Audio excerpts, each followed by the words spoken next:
El problema de violencia que aqueja a nuestro país hay que entenderlo en contexto. Ni comienza ni termina en las cárceles del Ecuador. La raíz del problema está en el crimen organizado. Coexistimos con 3 poderosos carteles de la droga mexicanos que operan con 13 grupos delictivos locales y se disputan el control de las rutas por las que este año se calcula que podrían transitar 500 toneladas de cocaína hacia los principales mercados, Europa y los Estados Unidos. También hemos hace rato dejado de ser esta isla de paz utópica de la que se hablaba, porque el narcotráfico ha permeado gran parte de las instituciones. ¿Podemos ser catalogados como un narcoestado? ¿Qué podemos o qué debemos hacer para enfrentar y resolver la crisis de violencia? Hoy lo analizamos con 2 expertos en seguridad, Fernando Carrión, de aquí del Ecuador, y John Marulanda, de Colombia, ambos consultados a nivel internacional, también en varios países por su experiencia. Les doy la bienvenida a ambos. Fernando está aquí presente conmigo hoy en este estreno de Visionarias y John Marulanda nos acompaña desde la ciudad de Bogotá. Quisiera plantear el hoy. Hoy estamos seguimos en estado de excepción, esta vez en 9 provincias del país, pero quisiera empezar, Fernando, preguntándole qué tan efectiva es esta medida de estado de excepción, toda vez que ya hemos pasado por otros estados de excepción por la misma razón, la crisis carcelaria en otros gobiernos, y seguimos en el mismo problema. Bueno, de lo que se tiene la experiencia en algunos casos de América Latina, para lo que ha servido es básicamente para legitimar a los gobiernos, porque la población lo que hace es pedir más presencia policial, pedir más presencia de las Fuerzas Armadas, esto que se denomina el populismo penal, es decir, incremento de las penas, etc. Entonces, en ese sentido, yo creo que incluso es bueno para que se legitime el gobierno. Es decir, una medida más política que de seguridad. Sí, sí, y de ahí encontrar una salida a partir de esto me parece muy difícil porque coexisten como 3 matrices de la violencia. Uno, lo que se conoce como la violencia común, que es esta cosa de robos, hurtos, que está creciendo, y también homicidios, pero por riñas, por ejemplo. Entonces ahí hay una matriz específica. Una segunda es esta matriz discriminatoria, como la violencia de género, la violencia en el fútbol, la xenofobia, el racismo, etc. Y la tercera es la de los mercados ilegales, donde tiene un peso considerable el narcotráfico. Entonces, afrontar 3 tipos de matrices de violencia exclusivamente con actos de fuerza que se concentran en el tiempo y en el espacio, es muy difícil resolver cuestiones estructurales. Ahora, ¿debemos abordar los 3 problemas de manera distinta, con soluciones y abordajes distintos, o todos tienen algo en común para poder generar una política de seguridad? No, yo creo que son orígenes distintos. Por ejemplo, gran parte de la crisis económica que está viviendo el mundo por el fenómeno de la pandemia, eso lo que hizo fue incrementar los niveles de desempleo y de pobreza, y eso produce un tipo de violencia, que es esta violencia común. Eso, por ejemplo, con el tema discriminatorio no tiene mucho que ver, pero hay otras formas de violencia discriminatoria. Por ejemplo, la violencia de género, que se ha incrementado porque las familias tuvieron que recluirse en la vivienda. Claro, por la pandemia. Exactamente. Entonces ahí lo que apareció fue la violencia intrafamiliar y la violencia de género, pero son obviamente condiciones estructurales totalmente distintas. Entonces hago la primera puntualización para que lo vayamos tomando en cuenta y podamos entender este problema de violencia. No estamos hablando solo de violencia en las cárceles. Esa violencia tiene diversos aspectos mucho más relacionados al tema de la violencia generada por el narcotráfico, pero para poder entender, abordar y resolver el problema de violencia que aqueja al país, hay que tomar también en cuenta la violencia que empieza en casa. La violencia que empieza en casa, que se deriva también después en una violencia que se puede ver en las calles. Pero quisiera también integrar a esta conversación a John Marulanda. Le doy los buenos días y la bienvenida a Visionarias. Y quisiera también que usted nos puntualice de la experiencia que ha habido en Colombia y en otros países. Aquí la sociedad pide a gritos que las Fuerzas Armadas intervengan en el tema de las cárceles y quieren ver presencia de las fuerzas militares en las calles como una medida para afrontar, resolver el problema de inseguridad. Hay una percepción de mayor seguridad con las Fuerzas Armadas en las calles. ¿Es real? ¿Es efectiva esta medida? Janet, buenos días. Muchas gracias por invitarme a su programa. Bueno, yo empezaría diciendo que lo que dice el doctor Fernando Carrión está totalmente de acuerdo con el pensamiento que tenemos aquí en cuanto a que hay tres génesis diferentes de violencia, pero aquí aceptamos que las tres están interconectadas. En ese panorama de tres etiologías diferentes, interconectadas una con la otra, en este momento en el Ecuador lo que estamos viendo es una preponderancia de la violencia originada en los mercados ilícitos, especialmente narcotráfico y minería ilegal, y ahí eso nos lleva a lo que usted plantea, Janet, sobre si las fuerzas militares, su eventual intervención ayuda en algo a paliar la situación o por lo menos a arreglarla. La evidencia empírica que tenemos, especialmente de Centroamérica y particularmente en la lucha en contra de las maras, que están muy profundamente involucradas con el narcotráfico, no es positiva en este aspecto. Las fuerzas militares, que tienen una función específica, constitucional y muy particular, cuando son empleadas en la calle para combatir fenómenos de delincuencia, de violencia delincuencial, no son tan efectivas como nosotros pudiéramos esperar. Este fenómeno se ha dado en Bolivia, se ha dado en Perú, se ha dado en Chile, se ha dado, por supuesto, aquí en Colombia, y ha sido un paliativo temporal en el caso particular de Colombia, por ser la institución militar la que tiene mayor simpatía en la opinión pública, y esto ha ayudado mucho a que la gente se prevenga un poco de avanzar en sus actividades violentas en contra de la fuerza pública, de manera particular la policía. Pero al término de esta presencia, que no intervención, la violencia continúa, el fenómeno sigue moviéndose y no se ve una solución con el empleo único de la fuerza pública y en particular de las fuerzas militares. Creo que ese es el fenómeno también del Ecuador, solo que la Constitución ecuatoriana prohíbe explícitamente que los militares intervengan en asuntos como los de las cárceles que estamos viendo en Guayaquil. Y eso pues es un impedimento constitucional, pero también se mira por muchos analistas como un impedimento fáctico para tratar de solventar esa crisis. Bueno, ya se analizó, se resolvió el tema de la intervención de las fuerzas militares, ya lo están haciendo porque si bien la Constitución lo prohíbe, también da algunas excepciones, que en este caso la misma Corte Constitucional ha pues interpretado de esa manera y ha permitido esta participación de los militares en el control de las cárceles específicamente y alguna presencia en las calles que hasta ahora pues no sabemos qué tan efectiva pueda ser. Pero yo quisiera volver con Fernando para poder como ubicarnos y poder entender qué es lo que pasó, ¿no? Yo siento que hubo el descontrol ya total, esta visibilización de esta fuerza de los narcotraficantes en el país se sintió a partir de la muerte de Rasquiña en diciembre del 2020 en la ciudad de Manta, en un centro comercial público, al frente de todo el mundo. Desde allí empezó el descontrol. ¿Estoy en lo cierto o cómo lo ve usted? A ver, si nosotros vemos un poco los datos, lo que nos vamos a dar cuenta es que desde el año 2010 al 2017 hubo 10 personas fallecidas dentro del sistema carcelario de promedio.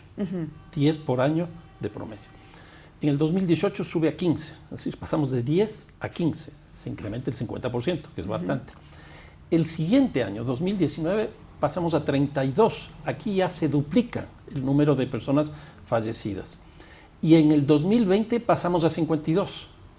Y en este 2021, que todavía no termina, ya estamos en 322 los homicidios que se han producido dentro de la cárcel. Ahí, sin duda, una fecha es clave, el 23 de febrero, que es el primer amotinamiento, en el que fallecen 79 personas. Pero aquí lo extraordinario es que se produce un amotinamiento simultáneo en 4 cárceles del país de 3 provincias distintas. Esto lo que implica es que detrás de un hecho de estas características, por la simultaneidad que tiene, es que hay un nivel de organización alto, hay un nivel de inteligencia criminal muy alto, hay desarrollo tecnológico increíble, total, sobre todo por el tema de la comunicación, y un arsenal de armas dentro de las cárceles. ¿Qué es lo que nos reveló esto? Por lo menos 2 problemas. Uno, dentro de los distintos grupos que operan en la cárcel, que hay una disputa respecto de los poderes que hereda justamente Rasquiña. Pero esta muerte, digamos, sorpresiva, digamos, de momento, causa una crisis dentro de, de las organizaciones delictivas. Hoy lo que están disputando es el poder, cuál es el grupo que controla las rutas, cuál es el grupo que controla los territorios. ¿Qué es lo que, hay se que pelea? ver dos cosas que son distintas. Uno, lo que está pasando dentro de las cárceles. Y la cárcel por sí mismo tiene una dinámica económica impresionante. Se calcula, no sé hasta qué punto sea cierto, que más o menos se produce dentro de la cárcel 120 millones de dólares. ¿Eso qué significa? Que dentro de la cárcel hay mucho más recursos económicos que fuera. Eso es una cosa absolutamente inédita. Y la segunda, que si bien hay una articulación con carteles, mafias o el nombre que sea, que vienen del exterior, lo que se ve claramente es que a partir de 4 años atrás, lo que se produce es una autonomía relativa de los grupos locales frente a los internacionales, porque aquí lo que ocurre es que los grupos internacionales ya no les pagan a los locales para cumplir sus funciones en dólares, sino que les pagan en droga. Y eso hace que los grupos locales empiecen a autonomizarse porque ahora tienen que vender. Y no solo eso, sino que empiezan a acumular recursos económicos. Y ahí vienen las disputas locales. Entonces, no solo es el vínculo internacional global que yo sostengo que hoy día operan como un holding, por poner un ejemplo, el caso del cartel de Sinaloa opera en 51 países del mundo y Janet tiene inversiones en 3.700 empresas privadas legales. Claro, o sea, si fuera categorizada por la revista Forbes, por ejemplo, podría estar entre las 100 empresas más productivas. Ha estado el Chapo Guzmán, ha estado Pablo Escobar, etcétera, etcétera. Y entonces este holding lo que hace es articularse con las redes locales bajo las formas de terciarización o franquicia, para que cumplan determinadas funciones, por ejemplo, trasladar la droga de la frontera al otro lado. O en su defecto, para que presten ciertos servicios, que nos ayuden trayendo gasolina, que nos den armas, que nos den seguridad, que cobren peajes, etcétera, etcétera. Entonces ahí se arma una red global del crimen que es muy compleja, que opera como un holding y que tiene estas formas de terciarización y franquicia. John, tomando en cuenta la experiencia colombiana y sus estudios con la realidad mexicana, que ya también deja bastante información, ¿hacia dónde deberíamos ir los ecuatorianos? Digamos que recién estamos descubriendo cómo funciona o visibilizando, poniendo sobre la mesa toda esta información que quizás ya estaba ahí, pero pues ahora la estamos visibilizando y que la necesitamos para poder tomar acciones concretas y correctas. ¿Qué camino deberíamos tomar tomando esta experiencia y qué podría usted aportar a lo que acaba de decir Fernando Carrión?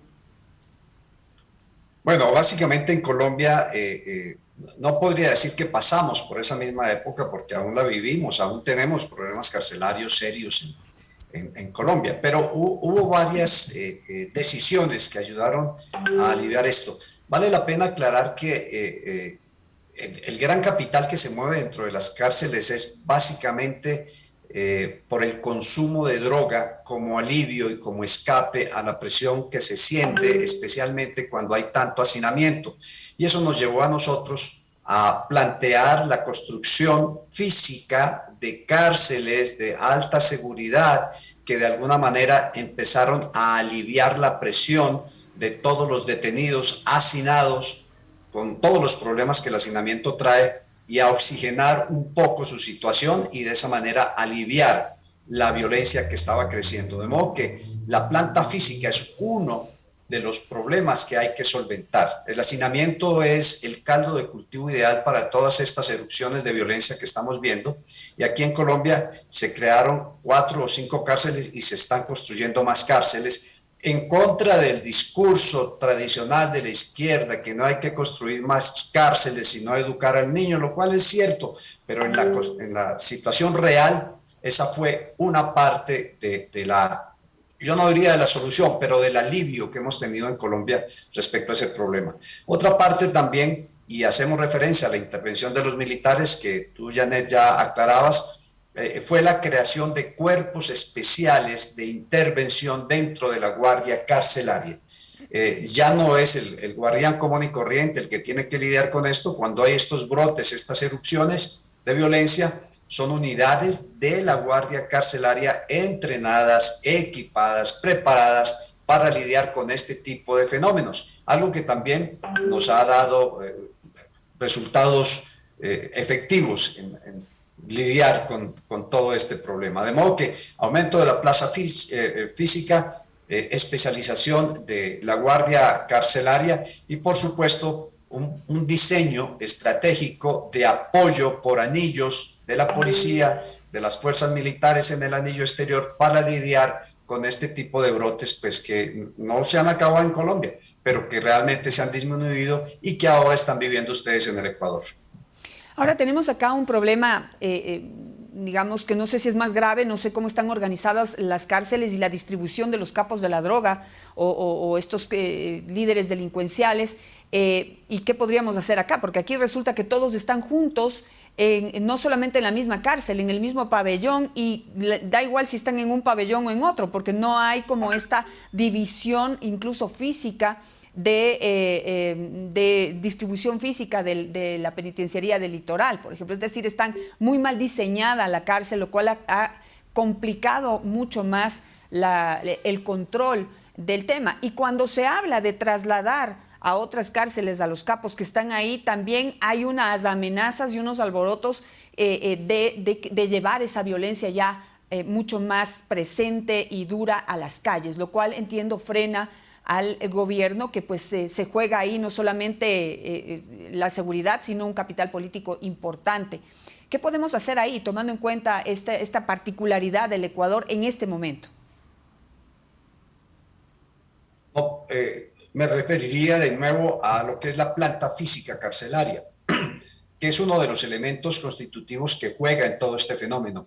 Construir más cárceles, diseñar cárceles adecuadas a la fenomenología de violencia que estamos viviendo dentro de las actuales instalaciones. Eso es fundamental. ¿Cómo, en dónde deben estar, cómo se deben construir, qué facilidades y qué mecanismos de seguridad ofrecen para que estas personas realmente paguen su condena dentro de la instalación física oportuna y conveniente? Fíjese usted, Janet, que eso se ha logrado hacer, no del todo, pero en gran parte en Colombia, y ahora eso ha generado un nuevo fenómeno de violencia, como son la extorsión que se vienen haciendo, las extorsiones que se vienen haciendo desde el interior de las cárceles. Por supuesto, la solución inmediata fue tecnológica, instalar bloqueadores en las cárceles para que los presos, que por constitución tienen derecho a tener medios de comunicación, no los puedan utilizar para los finos protervos de extorsionar, chantajear a personas que están fuera de la cárcel. Pero resulta que también la Constitución ha en gran parte parado esos sistemas de bloqueo, porque los sistemas no son tan perfectos como quisieran y no bloquean solamente el teléfono de un preso, sino bloquean por zonas, y muchos barrios vecinales de estas cárceles, muchas comunidades cercanas se veían bloqueadas, y entonces ahora estamos lidiando con este problema. Tenemos gran cantidad de extorsiones, de actos delincuenciales dirigidos por capos que están en las nuevas instalaciones carcelarias. De modo que sí es bueno hacer lo que estamos haciendo, pero como diría, cada día trae su afán, cada nueva solución genera por parte de los delincuentes unas nuevas actividades que hay que enfrentar. Ahora, las soluciones inmediatas están claras. Hay que construir más cárceles, hay que organizar mejor, hay que tener más guardias carcelarios, hay que tener estas fuerzas especiales preparadas para atender este tipo de incidentes. Esto también ocurre en México. Allá también tienen como una fuerza especial que atiende motines o desórdenes en las cárceles del país. Pero aquí nos vamos al problema central: no hay plata. ¿Cómo hacemos para poder resolver? O empezamos a entrar en este círculo vicioso que nos mantiene como un hámster, ¿no? Ahí viendo la solución enfrente, pero no teniendo acceso a la misma. A ver, respecto a la plata, y después quisiera comentar lo de Joan Ronald, que me parece muy interesante. Se hizo un estudio por parte del Banco Interamericano de Desarrollo hace 15, 16 años, donde se llegó a determinar que los costos de la violencia eran de 14.6% del PIB. 14.6% del PIB. Ese estudio fue muy criticado, cosa que uno podría decir, bueno, ya no es el 14%, pero es el 7%. 7% sigue siendo muchísimo, y ese es un promedio para América Latina. Si nosotros pensamos que el Ecuador está por debajo de eso y más o menos a la mitad, Eso significaría 3.5 del PIB. Son 3.500 millones de dólares que le cuesta la violencia al Ecuador. Eso significa que cualquier inversión que nosotros hagamos en seguridad es una buena política económica. En otras palabras, una buena política de seguridad es una buena política económica. Pero tendríamos que quitarle a una cosa para poner en otra. Prioridades. Destapar un hueco para tapar otro. Sí, exactamente. Y ahí voy a lo que John planteaba. Yo creo que hay que modificar la infraestructura. Nosotros tenemos en el Ecuador 53 cárceles, pero no hay un sistema. Cada uno opera por su lado. Y hay muchas cárceles que simplemente son edificios, casas que han sido habilitadas para ese efecto. Y hay otras que se construyeron, sobre todo hace algunos años, no muchos, 6 años, se construyeron, por ejemplo, la cárcel Turi, la cárcel de Cotopaxi, y se mejoró la de Penitenciaría del Litoral. Pero ¿qué es lo que ocurre? Son cárceles muy grandes. Y ahí no se puede clasificar a los presos, a las personas privadas de la libertad. Pongamos el caso de la Penitenciaría del Litoral. Ahí este rato están recluidas más o menos 8.500 personas en 12 pabellones. Cada pabellón es de una organización criminal. Y eso es lo que está en debate. En el último amotinamiento, que fue terrorífico, 119 personas, muchas de las personas que fallecieron ya ni siquiera provenían de los grupos criminales ni de los pabellones donde estaban inscritos, sino estaban dentro de esta cosa que se llama el corredor de la muerte, que es el espacio donde se encuentran todos los pabellones. Ya fallecieron personas que no habían pagado pensiones alimenticias. Exactamente. Entonces, yo creo que ahí hay que hacer algunos cambios. Entonces, uno, me parece que la infraestructura tiene que modificarse y hay que construir cárceles, pero cárceles pequeñas. Una segunda, también en la misma línea de John Marulanda. Nosotros aquí en el Ecuador llamamos guías penitenciarios. En México tienen otro nombre, en Colombia tienen otro y en cada uno de los países igual. Pero el guía penitenciario, en el caso del Ecuador, se forma en 3 meses. ¿Se forma? Es la primera pregunta. La segunda pregunta es que Naciones Unidas tiene establecido que por cada 10 personas privadas de la libertad tiene que haber un guía penitenciario. Este rato en el Ecuador tenemos cerca de 40.000 personas privadas de la libertad. Eso significaría que deberíamos tener 4.000 guías penitenciarios y tenemos 1.300 con esa formación. ¿Qué es lo que ocurrió en esa, que a mí me pareció muy interesante, reunión que hizo el presidente con todos los poderes del Estado, cuando yo creo que se convirtió esto ya en una política de Estado? Me parece interesante.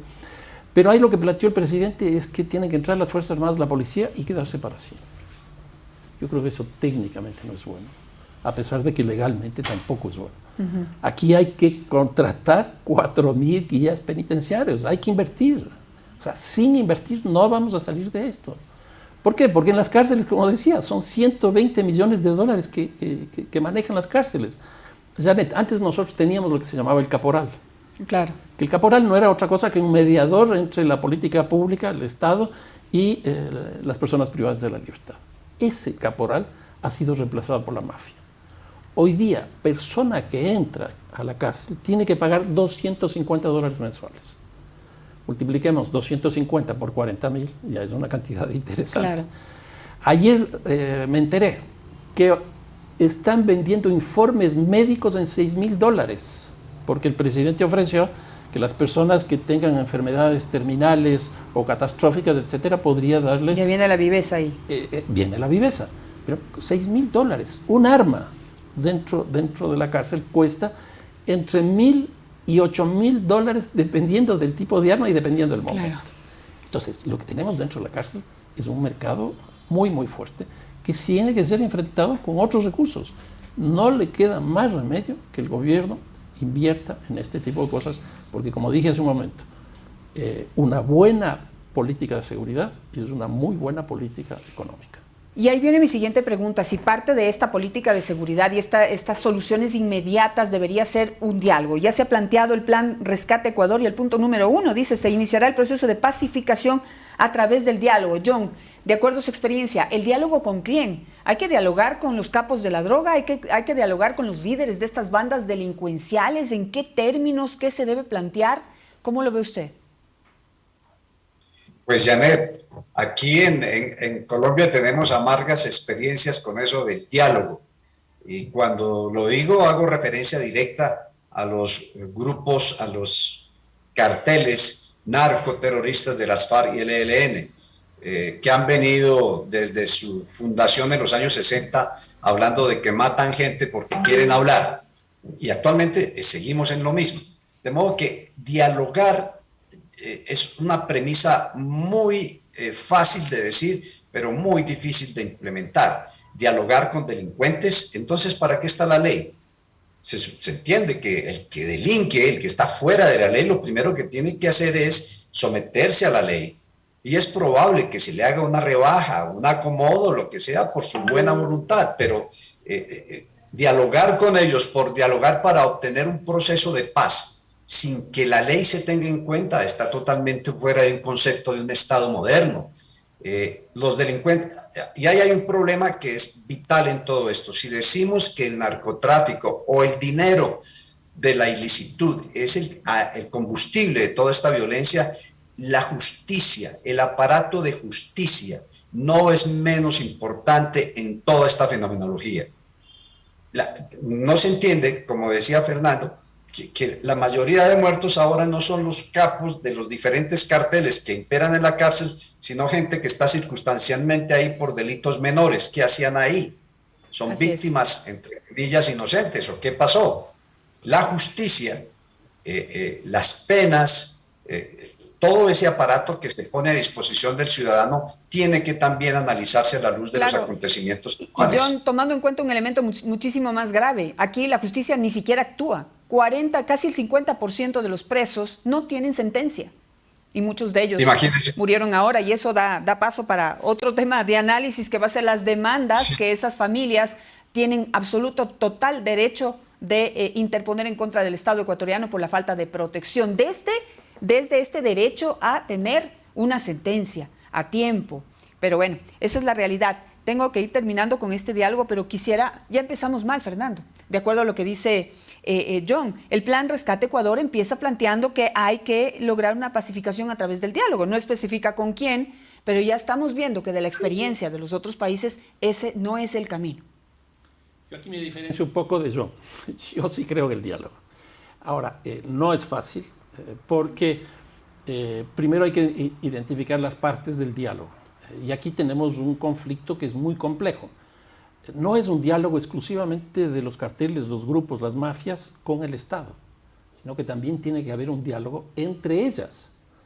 Porque gran parte del conflicto que existe en las cárceles es entre los grupos que ahí están. ¿Pero a qué acuerdos podrían llegar? Oye, no, déjame tú la ruta de acá, que yo voy por la de acá, y eso intermediando el Estado. No, yo creo que hay que diferenciar negociar fuera de la cárcel que negociar dentro de la cárcel. Negociar fuera de la cárcel yo sí le veo muy difícil, porque, por ejemplo, negociamos con cualquier cartel, con los choneros, ¿ya? Pero ¿qué es lo que ocurre? Salen los choneros y va a haber otro que les reemplace. Hay un espacio vacío que alguien lo va a llenar. Dentro de las cárceles es muy distinto. Y ahí yo creo que básicamente lo que habría que negociar es retomar el control público de las cárceles, es decir, que vuelva a ser gobernada la cárcel por el Estado y que simplemente se respeten los derechos humanos. Y yo creo que eso sí es absolutamente fácil. Lo que sí es difícil es identificar las partes de la negociación y encontrar que se sienten en la mesa de negociación, porque van a ser varias mesas si es que eso ocurre. Una conclusión, John, quisiera de su parte un poco cerrando el momento que estamos en este momento los ecuatorianos, este momento de vivir toda este análisis y esta realidad que estamos en este momento atravesando. ¿Cuál debería ser nuestro siguiente paso? ¿Qué podría recomendar para poder cerrar este diálogo? Janet, yo creo que dialogar con delincuentes no conduce a nada, primero. Segundo, creo que el Ecuador está siendo víctima de una superproducción de cocaína en Colombia y de la salida de este producido en más de un 70% por lo que llamamos el andén pacífico colombo-ecuatoriano, de la presencia de las multinacionales que mencionaba Fernando, del crimen organizado y de todos estos factores y de la dolarización del Ecuador, que lo hace un verdadero paraíso, entre comillas, fiscal para estas bandas. Es un problema muy complejo. Desde Colombia lo miramos con mucha preocupación. Creemos que nos sentimos los colombianos en una parte culpables de lo que está pasando allá, pero es algo que se nos está saliendo de las manos también aquí y que tiene un futuro bastante incierto. Solo desearles el análisis más cerebral posible, no emocional, muy cerebral, muy pragmático de lo que está sucediendo para tomar las medidas adecuadas. Algunas sirven como eventualmente las colombianas, eventualmente las mexicanas, sin embargo aquí estamos con problemas de violencia creciente. En México, pues ni qué te cuento, ¿no? Entonces, pues estaremos desde Colombia, por supuesto, compartiendo experiencias con ustedes, Janet, Fernando, y con mucho gusto nuestra experiencia está a su disposición para ver cómo pueden pasar este trago tan difícil por el que están pasando. Gracias, John, por su participación y sus importantes aportes en esta discusión, en este diálogo. Cierro con Fernando. Fernando, lo más rápido posible. ¿Cuál sería su conclusión? ¿Hacia dónde vamos? Es un problema realmente complicado y no estamos a un tiempo corto de resolver, que es algo importante porque todo el mundo dice que el gobierno lo resuelva ya, que vengan organizaciones internacionales. No es tan fácil. No, no es tan y eso fácil. Es algo que tenemos que entender. A ver, yo creo que tres cosas. Una primera, a mí me parece que hay que rearmar el marco institucional de gobierno de la seguridad. Y aquí básicamente lo que hay que hacer es separar el Ministerio de Gobierno, creando un Ministerio de la Seguridad exclusivamente. No puede ser que la ministra, por ejemplo, de Gobierno, tenga que estar en la Asamblea en estos días negociando la norma tributaria y por otro lado resolviendo las cárceles. Hay que separar. La segunda cosa que me parece importante es que se defina una política antinarcóticos principalmente respecto del consumo, porque es lo que nos interesa a los ecuatorianos. Y la tercera cosa es que hay que invertir. No queda más remedio que hay que invertir. Me quedo con eso. Muchísimas gracias, Fernando, también por participar con nosotros en este primer programa de Visionarias. A ustedes les agradezco también por la sintonía y pues mañana, a partir de mañana, seguimos ya con más temas, 8 de la mañana en vivo vía Facebook Live y luego pues el reporte de las entrevistas que estamos haciendo. Ustedes podrán seguirla también a través de nuestras redes sociales. Aquí las tienen, las pueden seguir como @visionariasec en todas sus modalidades. Así que muchísimas gracias, que tengan un buen resto de día.